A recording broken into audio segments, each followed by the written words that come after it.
Assalamualaikum.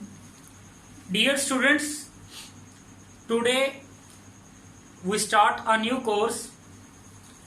Our course is differential geometry. इसके अंदर we present a topic tangent vector. Tangent vector क्या होता है और tangent vector के बारे में अब हम पढ़ेंगे. सपोज दैट कि ये हमारे पास कर्व है.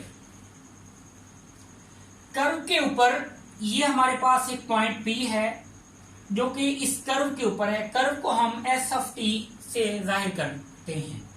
ऐसे P जिसकी कोऑर्डिनेट है R ऑफ S. इसी तरह कर्व के ऊपर एक और पॉइंट है Q और इसकी कोऑर्डिनेट है S प्लस डेल्टा S. ये डेल्टा S हम लाए हैं चेंज के लिए. S प्लस डेल्टा S मतलब S से आगे, X से बढ़कर नेबरिंग पॉइंट है, उसके नेबर में है. ये कंस्ट्रक्शन स्टेप लें कि हम ये P से Q को ज्वाइन कर दें तो ये भी हमारे पास एक वेक्टर आ गया.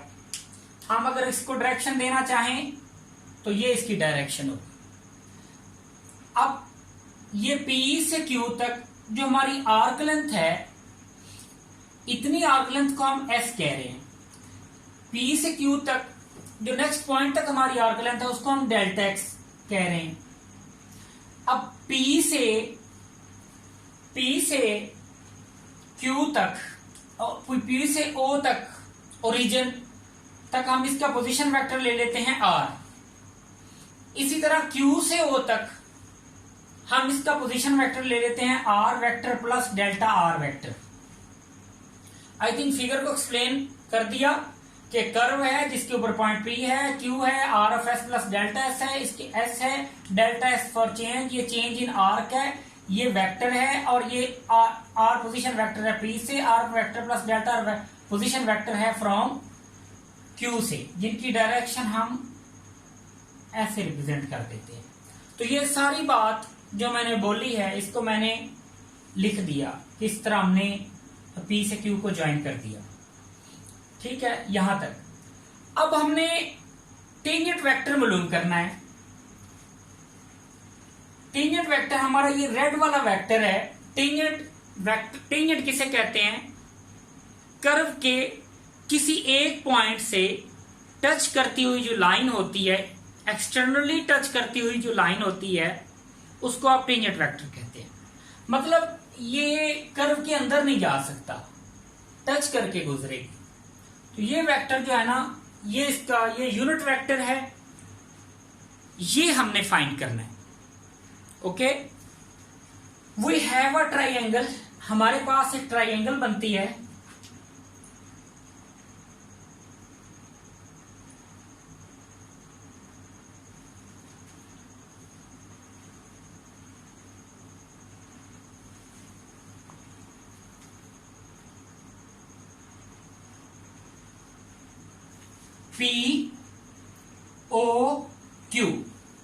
POQ की एक हमारे पास ट्राइंगल बनती है.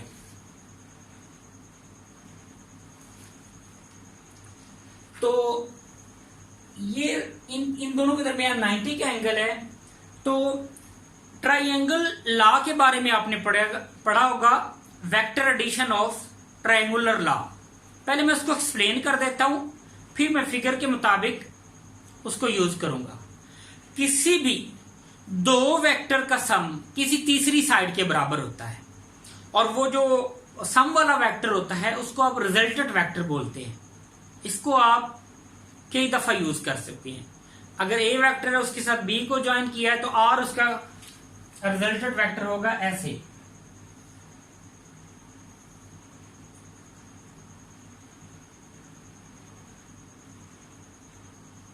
ये आर इसका रिजल्टेंट वेक्टर हो, ये हम जानते हैं. तो इसी से हम ये कहते हैं कि OQ vector is equal to OP plus P Q.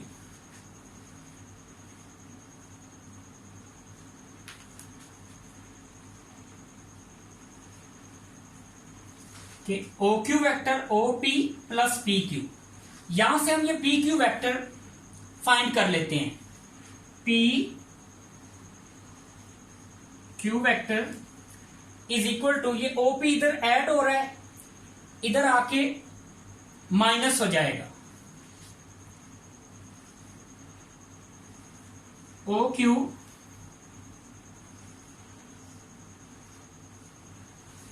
OP vector.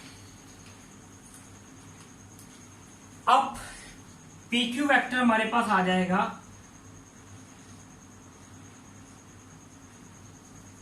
O Q R vector plus delta R vector.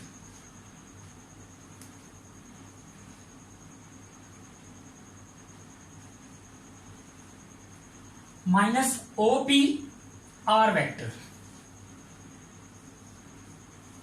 अब ये आर वेक्टर से कोइंसाइड कर गया, तो P Q vector is equal to delta R vector. तो P Q vector जो है आपके पास डेल्टा आर वेक्टर के इक्वल आ गया। नेक्स्ट हम फ्रॉम द कोऑर्डिनेट ले लेते हैं, इसको थोड़ा हाईलाइट कर दें। नेक्स्ट हम कोऑर्डिनेट लेते हैं पी क्यू।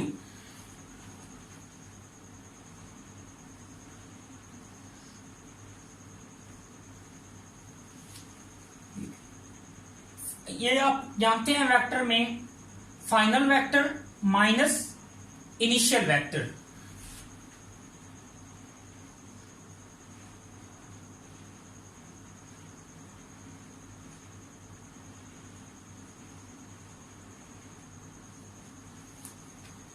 इसको भी आप हाईलाइट कर।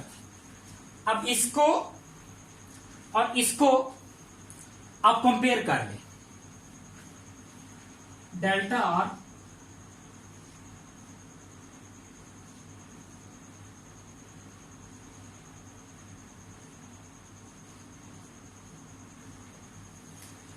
इसके बराबर हो। इसका आप स्क्रीनशॉट ले लें, ये मैं रेस करने लगा हूं।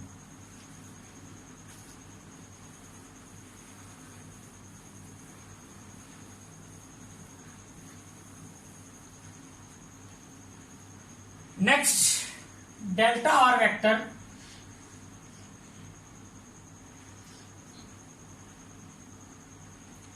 इज इक्वल टू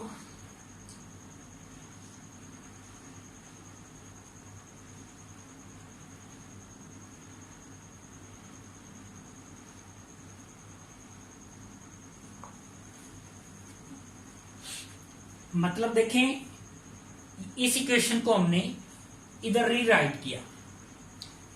अब यहां से एक बात समझाने वाली है कि जब मैंने कर्व बनाई थी पी क्यू, तो ये क्यू इसका मैंने नेबरिंग पॉइंट लिया था। ये फिक्स्ड है, ये मूव करता है। अगर ये यहां से मूव करे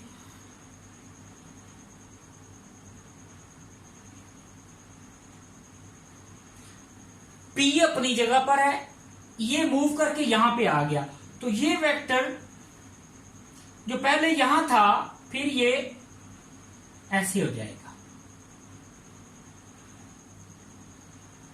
ये उसका वो टेंजेंट वेक्टर था। अब इसी तरह मूव करता करता ये बिल्कुल P के करीब आ गया।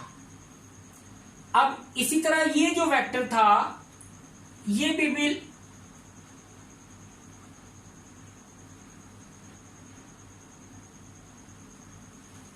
मैं कहना ये चाह रहा हूं कि जब Q P के करीब आता गया और जब वो बिल्कुल करीब आ गया, तो ये वाला वेक्टर जो PQ था और ये वाला वेक्टर जो टेंजेंट था ये आपस में पैरेलल हुआ। पैरेलल कब हुए? जब Q P के करीब आया तब। तो उस केस में जो आपका डेल्टा एस है वो जीरो को अप्रोच कर जाता है। डेल्टा एस मतलब ये जो चेंज इन आर्क है ना, ये पहले यहां ज्यादा है, जब ये यहां आएगी तो कम हो जाएगी, जब ये बिल्कुल साथ आ जाएगी तो आर्क लेंथ में चेंज जो है वो बिल्कुल जीरो तो नहीं होगा लेकिन जीरो के करीब होगा। तो जीरो के करीब हो, जीरो जो चीज जीरो एग्जैक्ट वो पॉइंट ना हो लेकिन उस पॉइंट के करीब हो, उसको आप लिमिट से शो करते हैं। Approaches to zero, approaches to the point है, उसको लिमिटिंग वैल्यू कहते हैं। एग्जैक्ट वैल्यू को डिफाइंड वैल्यू कहते हैं, ये लिमिटिंग वैल्यू है। तो इस एक्सप्रेशन, ये जस्ट आपको पेपर में एक्सप्लेन करने की जरूरत नहीं है, आप डेल्टा एस से दोनों तरफ डिवाइड कर दें।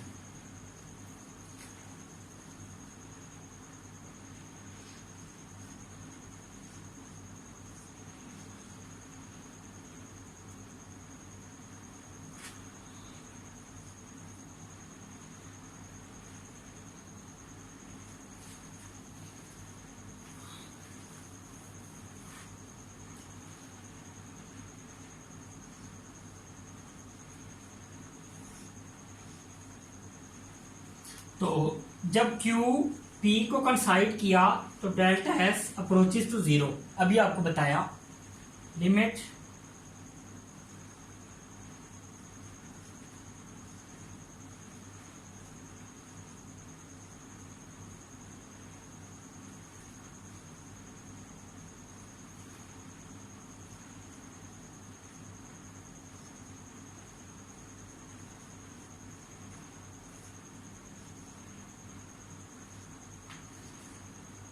तो ये आपको पता है कि डेरिवेटिव डेफिनेशन बाय डेफिनेशन है, उसका रूल है। तो D R by D S, but ये वेक्टर आपका निकला है जो उसके पैरेलल था, लेकिन आपको निकालना है ये वाला वेक्टर, ये है D R by D S. जब आपको ये निकालना है a vector divided by its magnitude,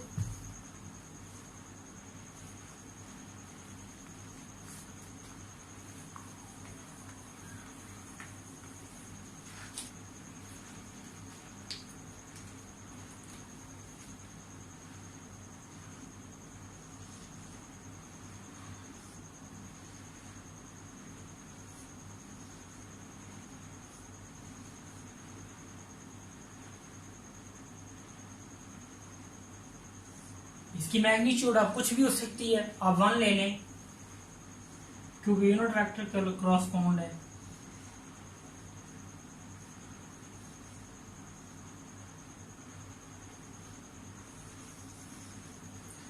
उम्मीद करता हूं कि आपको समझ आ गया होगा। शुक्रिया, थैंक यू वेरी मच, इजाजत।